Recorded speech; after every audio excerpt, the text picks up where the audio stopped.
সদ্য কেনা দুটি মোটর সাইকেলে দুই বন্ধু আনন্দের সাথে কাছে থাকা এক পেট্রোল পাম্প থেকে তেল ভরাতে আসেন। তেলও ভরেন এবং দাম মিটিয়ে অত্যন্ত আবেগের সাথে বাইক চালাতে গিয়ে কিছুটা দূরে এসে চরম বিপাকে পড়েন দুই বন্ধু। আচমকা বন্ধ হয়ে যায় মোটর বাইকের ইঞ্জিন। কি এমন হলো, কেন কথা নেই দুই বন্ধুর? ভাবলেন সদ্য জলপাইগুড়ি পাহাড় লাগোয়া পাহাড়পুর মোড়ের কাছে অবস্থিত একটি বেসরকারি শোরুম থেকে এদিনই কিনেছেন দুই বন্ধু বাইক দুটি। তাহলে কি গাড়ির কন্ডিশন খারাপ? ভেবাচাকা খেয়ে বাকরুদ্ধ হয়ে পড়েন। কোথায় তারা নতুন গাড়ি কিনে বাড়ির সবাইকে তাক লাগিয়ে দেবেন বলে তাতে তেল ভরে রওনা দিয়েছেন, আর এমনই হলো মাঝপথে নতুন দুটি গাড়ির ইঞ্জিনই একসাথে বন্ধ হয়ে গেল। তাও আবার অল্প স্বল্প তেল কেনা নয়, ফুল ট্যাঙ্কে তেল ভরে যাত্রা শুরু করেন তারা। এরপর তারা কি আর করবেন, দুজনেই তাদের মোটর বাইকের ট্যাঙ্কি খুলে দেখতে পান পেট্রোলের বদলে সেখানে রয়েছে জল। জীবনে প্রথম গাড়ি কিনে ভরলেন কিনা তেলের বদলে জল। তাহলে কি করে গাড়ি চালাবে? গাড়ির যে অংশে তেল চালনা হয় গাড়ি চলার জন্য সেই অংশে তো জল ঢুকে বিকল হয়ে আছে। এখন তো ওই ট্যাঙ্কে সমস্ত জল ফেলতেই হবে এবং সেই সাথে ওই ট্যাঙ্কটি ভালো করে পরিষ্কারও করতে হবে। এছাড়াও গাড়ির বাকি অংশের ভেতরে ঢুকে যাওয়া সমস্ত জল বের করে ফেলতে হবে। বুঝতে পারলেন এ কাজ নিজেদের দ্বারা করা অসম্ভব। এদিকে তারা তো গাড়ি চালাতেই পারেন আর বিষয়টা সম্পর্কে ভালোই জানেন। শেষটায় তারা একজন মেকানিককে ডেকে নিয়ে আসেন। এ যেন খাজনার থেকে বাজনার ব্যাপার ঘটে গেল জীবনের এমন মুহূর্তে। সত্যি সত্যি ঘটনাটা তাদের কাছে স্বপ্নভঙ্গের দুঃস্বপ্ন হিসেবেই দেখা দিল। স্বপ্নের মোটর বাইক কিনে আনন্দে বাড়ি ফিরছিলেন দুই বন্ধু, সেই আনন্দ একেবারে মাটি হয়ে গেল।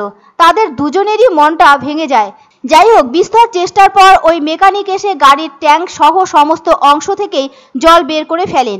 এতে অনেকটা সময়ও নষ্ট হয়ে যায়, যার ফলে জল মেশানো ওই পেট্রোল সরানোর কাজ ভালো মতো শেষ হয়। এরপর ওই ট্যাঙ্কে যখন প্রকৃত পেট্রোল ভরানো হয় তখন কিন্তু গাড়ি দুটি শরীর চাঙ্গা হয়ে ওঠে, যার অর্থ গাড়ি দুটি ফের সচল হয়।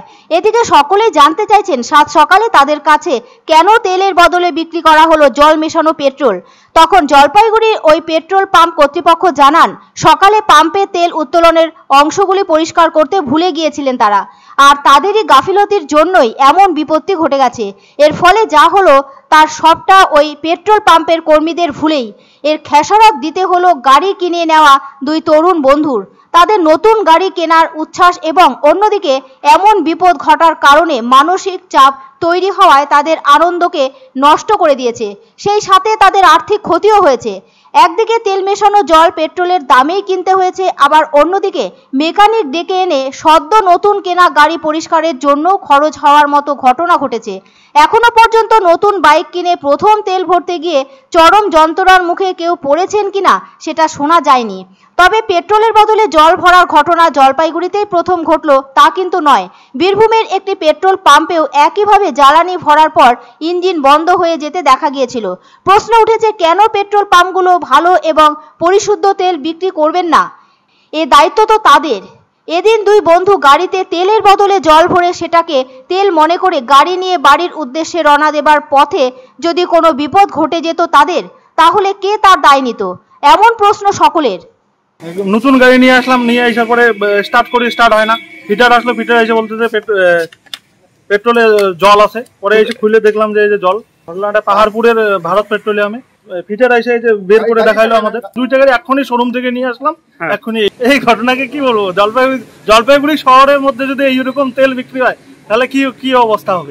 মানে এটা দেখো, বর্ষার সময় হতে পারে, আমরা আজকে চেক করিনি, মিস্টেকে হয়ে যেতে পারে, ঠিক আছে। কেরোসিন মিক্সচার আছে? না না, কেরোসিন মিক্সচার। এখন কেরোসিনের দাম কত? পেট্রোলের থেকে কেরোসিনের দাম বেশি। গাড়ি তো আমরা ওয়াশ করে দিলাম, তেল দিয়ে দিব। বর্ষার সময় দেখো ট্যাঙ্কির থেকে লিয়ার হতেই পারে, না হওয়ার কিছু নেই। আমরা আজকে চেক করিনি। যেমন আমাদের এক্সট্রা প্রিমিয়ামটা আছে, কোনোদিনও আমাদের ট্যাঙ্কিতে কিন্তু জল ডুবে না, ঠিক আছে। আজকে প্রিমিয়ামটা আমরা অনেকদিন থেকে চালাই না, আজকে চালাইছি, তো দেখতেছি যে জল, দুইটা নতুন গাড়ি আসছে, জল চলে আসছে। আমরা তার জন্য ওদের কাছে যে হাত জোর করেছি